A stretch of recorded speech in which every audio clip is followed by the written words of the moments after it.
नमस्कार मित्रांनो, आपलं स्वागत आहे आपल्या जोहार अकॅडमी मध्ये. आपण आज बघणार आहोत संपूर्ण महाराष्ट्र भूगोल स्पेशल प्रश्न संच. हे सर्व परीक्षांसाठी विचारलेले IMP 5000 प्रश्न उत्तरांवर आधारित असणारे व तसेच हे सर्व प्रश्न वनरक्षक, तलाठी व पोलीस भरती या परीक्षांमध्ये वारंवार रिपीट होतात व चालू घडामोडीवर आधारित आपण हे प्रश्न घेतलेले आहेत. बघूया आपले प्रश्न. प्रश्न पहिला, महाराष्ट्रातील कोणत्या जिल्ह्याला सर्वाधिक समुद्रकिनारा लाभलेला आहे? महाराष्ट्रामध्ये असा कोणता जिल्हा आहे मित्रांनो ज्याला समुद्रकिनारा हा मोठ्या प्रमाणावर लाभलेला आहे? महाराष्ट्रामध्ये रत्नागिरी या जिल्ह्याला सर्वाधिक समुद्रकिनारा हा लाभलेला आहे मित्रांनो. तसेच महाराष्ट्रातील रत्नागिरी जिल्ह्याला सर्वाधिक म्हणजे सुमारे 237 किमीचा समुद्रकिनारा लाभलेला आहे.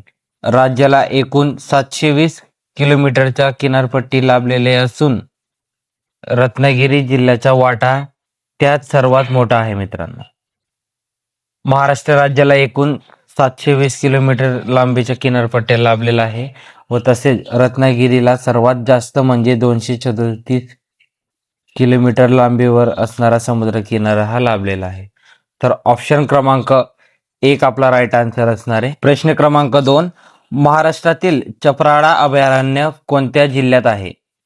महाराष्ट्रातील चपराळा अभयारण्य हे गडचिरोली जिल्ह्यात आहे मित्रांनो.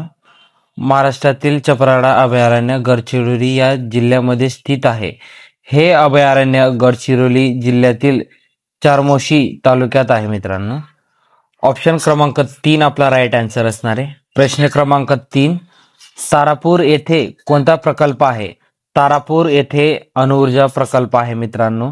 तारापूर हे पालघर जिल्ह्यातील महाराष्ट्रात येथे तारापूर अणुऊर्जा केंद्र आहे.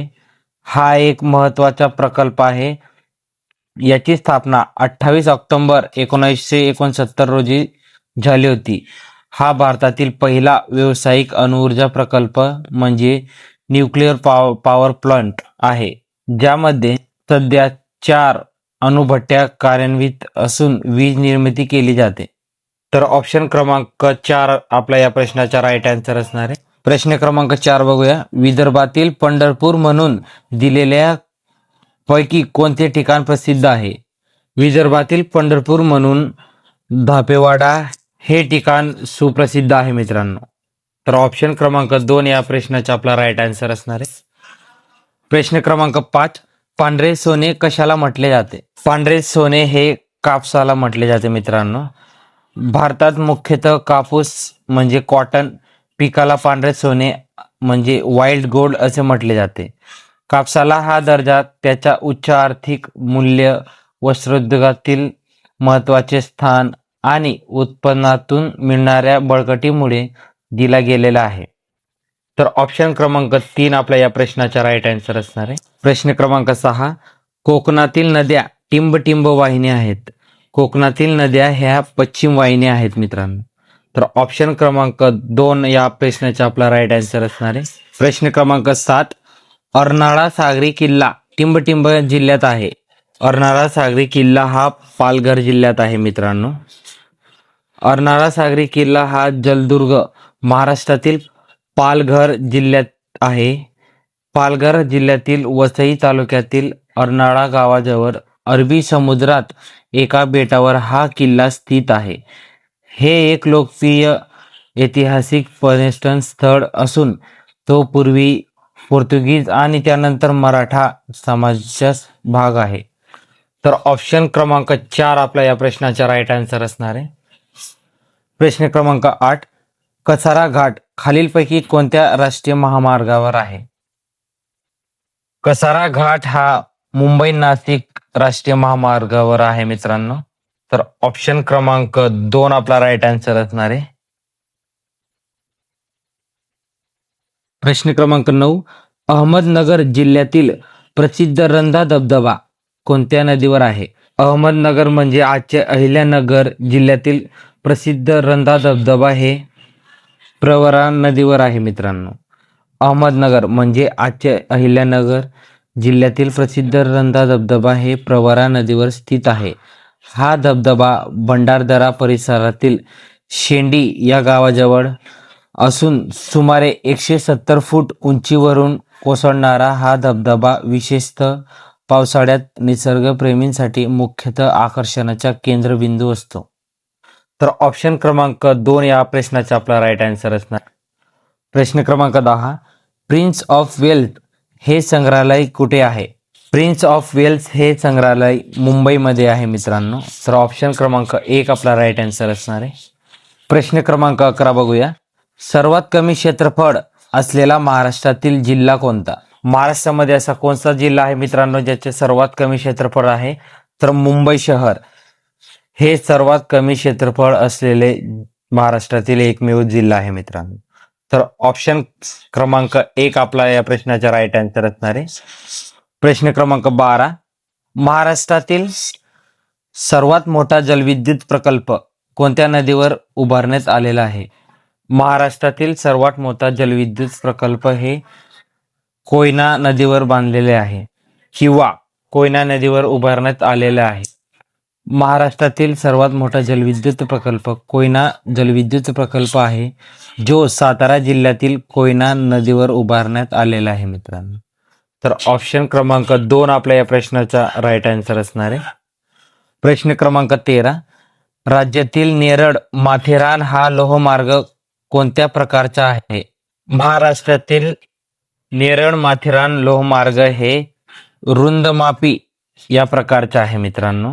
महाराष्ट्रातील नेरळ माथेरान लोहमार्ग हा नॅरो गेज 2 फूट किंवा 610 मिमी प्रकारचा डोंगरी हिल रेल्वे मार्ग आहे जो माथेरानला सुमारे 800 मीटर उंचीवर नेरळशी जोडतो. याला टॉय ट्रेन म्हणूनही ओळखले जाते. हे एक ऐतिहासिक वारसा रेल्वे मार्गाचे उदाहरण आहे. तर ऑप्शन क्रमांक 4 आपला या प्रश्नाचा राईट आन्सर असणार आहे. प्रश्न क्रमांक 14, डेक्कन क्वीन ही रेल्वे खालीलपैकी कोणत्या मार्गावर धावते? डेक्कन क्वीन ही रेल्वे पुणे मुंबई या मार्गावर धावते मित्रांनो. तर ऑप्शन क्रमांक 2 आपला या प्रश्नाचा राईट आन्सर असणार आहे. सर्व प्रश्न हे अत्यंत महत्त्वाचे आहे मित्रांनो, म्हणून सर्व प्रश्न नोट करून घ्यायचे.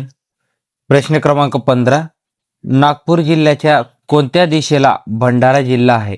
नागपूर जिल्ह्याच्या पूर्व दिशेला भंडारा जिल्हा हा आहे मित्रांनो.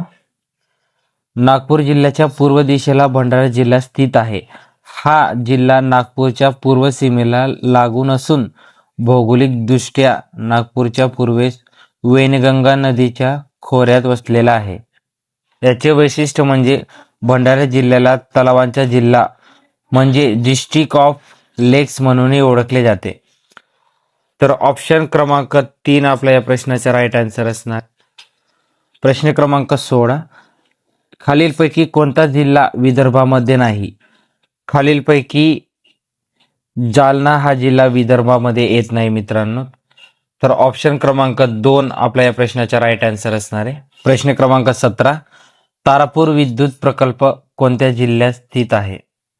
तारापूर विद्युत प्रकल्प हे पालघर जिल्ह्यात स्थित आहे मित्रांनो. तसेच तारापूर अणुऊर्जा प्रकल्प महाराष्ट्रातील पालघर जिल्ह्यात आहे. हा प्रकल्प पालघर जिल्ह्यातील बोईसर जवळ स्थित असून तो भारतातील पहिला व्यावसायिक अणुऊर्जा प्रकल्प आहे. याची महत्त्वाची माहिती म्हणजे तारापूर येथे असणारा पालघर जिल्ह्यातील महाराष्ट्रामध्ये हा विद्युत प्रकल्प आहे व भारतातील पहिले अणुऊर्जा केंद्र म्हणून याची स्थापना 1969 मध्ये करण्यात आली होती. तर ऑप्शन क्रमांक 4 आपल्या या प्रश्नाचा राईट आन्सर असणार आहे. प्रश्न क्रमांक 18, गोदावरी नदीचा उगम कोठे झाला? गोदावरी नदीचा उगम त्र्यंबकेश्वर येथे होतो मित्रांनो. तर ऑप्शन क्रमांक 4 आपल्या या प्रश्नाचा राईट आन्सर असणार आहे. प्रश्न क्रमांक 19, भीमा नदीचे उगमस्थान कोठे आहे? भीमा नदीचे उगमस्थान हे भीमाशंकर आहे मित्रांनो. भीमा नदीचे उगमस्थान महाराष्ट्रातील पुणे जिल्ह्यातील खेड तालुक्यात भीमाशंकर येथील पश्चिम घाटातील सह्याद्री पर्वत डोंगराळ भागात आहे. भीमाशंकर मंदिराजवळ डोंगरातून या पवित्र नदीचा उगम होतो मित्रांनो. जिथून ती आग्नेय दिशेला वाहत जाऊन कर्नाटक राज्यामध्ये कृष्णा नदीला मिळते. तर ऑप्शन क्रमांक 3 आपला या प्रश्नाचा राईट आन्सर असणार आहे. प्रश्न क्रमांक 20, महाराष्ट्रातील कोणते शहर संत्र्यांसाठी प्रसिद्ध आहे? महाराष्ट्रातील नागपूर हे शहर संत्र्यांसाठी प्रसिद्ध आहे मित्रांनो. महाराष्ट्रातील नागपूर हे शहर संत्र्यांसाठी अत्यंत प्रसिद्ध आहे. आपल्या गोड आणि रसाळ संत्र्यांसाठी ओळखले जाणारे नागपूर हे भारताची ऑरेंज सिटी म्हणूनही ओळखले जाते. येथील संत्री त्याच्या विशिष्ट चवीसाठी आणि सुगंधीसाठी प्रसिद्ध आहेत. तसेच शहरातील या फळांचा मोठ्या प्रमाणात व्यापार होतो. तर ऑप्शन क्रमांक 3 आपल्या या प्रश्नाचा राईट आन्सर असणार आहे. सर्व प्रश्न हे अत्यंत महत्त्वाचे आहे मित्रांनो. हे प्रश्न पोलीस भरती, वनरक्षक भरती व इतर महाराष्ट्रातील होणाऱ्या भरतींमध्ये वारंवार रिपीट होतात, म्हणून नोट करून घ्यायचे व असेच नवनवीन व्हिडिओसाठी आपल्या चॅनलला सबस्क्राईब करायचे. भेटूया पुढच्या व्हिडिओमध्ये. धन्यवाद. जोहार.